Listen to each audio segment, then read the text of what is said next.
Picture yourself standing in the hallway of a high-end apartment complex. Right in front of you are two identical doors. The apartment on the left belongs to someone making $95,000 a year. The apartment on the right belongs to someone bringing in exactly $52,000. If you step into the first apartment, you are immediately hit by a wave of visible abundance. A 75-inch television is mounted perfectly on the wall. A leather sectional sofa that easily cost $4,000 dominates the living room. The kitchen counters are crowded with smart appliances, half of them still sitting in their original boxes. Walk into the bedroom, and the closet has zero breathing room. Dozens of shirts and jackets are crammed together, many still hanging with their price tags attached. The second bedroom, originally meant for guests, has been transformed into a miniature storage unit for things that haven't seen the light of day in years. Now look at the owner of this apartment. On the outside, they are the walking definition of success. They possess everything the commercials told them a successful adult should have. But every night, as they sink into that $4,000 leather sofa and open their banking app, a cold chill runs down their spine. Their stomach ties into a knot. They are exactly 2 missed paychecks away from a total financial meltdown. There is no emergency fund. There is no safety net. They are working exhausting hours not to build a future, but simply to maintain the shiny illusion of their present. Now, step across the hall into the second apartment, the one funded by a $52,000 salary. The very first thing you notice isn't the furniture, it's the space. The apartment feels almost bare yet incredibly breathable. There is a modest, comfortable couch, a reasonably sized television. The kitchen holds exactly the tools that are used to cook dinner every single evening. The closet is sparse, but every single item is worn regularly and fits perfectly. The second bedroom is actually a bedroom with fresh air circulating freely. The owner of this apartment is also checking their bank account right now, but their face is completely relaxed. Sitting in that account is 18 months of living expenses fully funded and ready. On top of that, every time they get paid, 20% of their income automatically flows into investment accounts, completely ignoring whatever the stock market is doing that day. Same building, same generation. The person earning nearly half as much has 10 times the financial security of the high earner. Why does this absurd gap exist? You might assume the first person has a secret gambling addiction or throws cash away on wild weekend benders.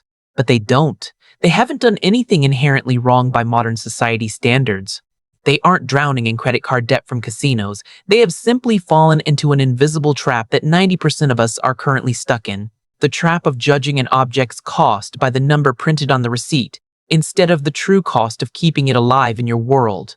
Let's look at a classic example. You excitedly purchase a treadmill for $1,500, convincing yourself it's a brilliant investment in your health.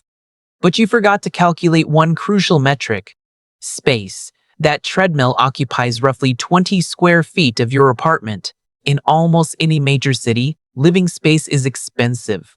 If you calculate your rent or mortgage per square foot, you are effectively paying $600 to $1,000 in space rent every single year just to house that machine.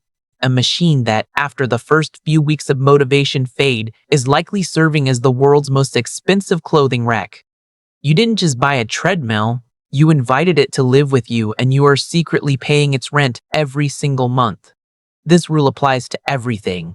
That small boat you bought for weekend fishing is quietly draining 10% of its purchase price every year in maintenance, storage fees, and insurance, even when the engine is entirely silent. Those complex kitchen gadgets you use once every Thanksgiving, the clothes you bought on sale but never wore. They are all quietly confiscating the physical space you traded your limited time and energy at the office to afford. You were paying rent for lifeless objects. But the financial and spatial costs are just the visible tip of the iceberg. The most expensive price tag of owning too much stuff isn't measured in dollars. It is paid in a completely different, much more ruthless currency. That currency is your mental bandwidth. Every single object you own occupies a tiny, permanent slice of your brain's processing power. It needs to be cleaned. It needs to be organized. It needs to be maintained, insured, and worried about. It needs to sit in the corner of your room, silently projecting guilt every time you walk past it, because you remember how much you spent on it and how rarely you actually use it. Researchers have found that living in a cluttered environment constantly spikes your cortisol levels. Your brain is unable to fully focus or relax. You think you possess these objects, but once the volume of stuff crosses a certain threshold, the objects begin to possess you. And that is when you start paying the absolute highest cost of all. The opportunity cost. Let's say you spent $15,000 outfitting that spare bedroom with top-of-the-line home gym equipment. For the past 3 years, it has mostly gathered dust. But what if that $15,000 had not been converted into heavy metal and plastic? What if it had been quietly placed into a simple index fund? Over 15 years, through the silent, relentless power of compound interest, that initial $15,000 could have grown into $50,000 or more. You didn't just buy a home gym you barely use. You bought a home gym instead of buying back a year of your future retirement. Every dollar you freeze inside a physical possession is a soldier you pull off the battlefield of wealth creation. It stops working for you and starts demanding that you work for it. This brings us back to the person in the second apartment. The one making $52,000 a year, but sleeping soundly with 18 months of financial armor. They don't have magical investment skills. They just use a completely different set of metrics to evaluate their life. While the rest of the world looks at the retail price, they look at the cost per use. A $400 jacket worn 200 times costs $2 per wear. A $200 jacket worn twice costs $100 per wear. In any practical sense, the expensive jacket is actually cheaper. This simple math destroys impulse buying instantly. It cuts through the marketing, the emotion, and the social pressure. It reveals what genuinely adds value to your daily routine and what is just a temporary emotional band-aid.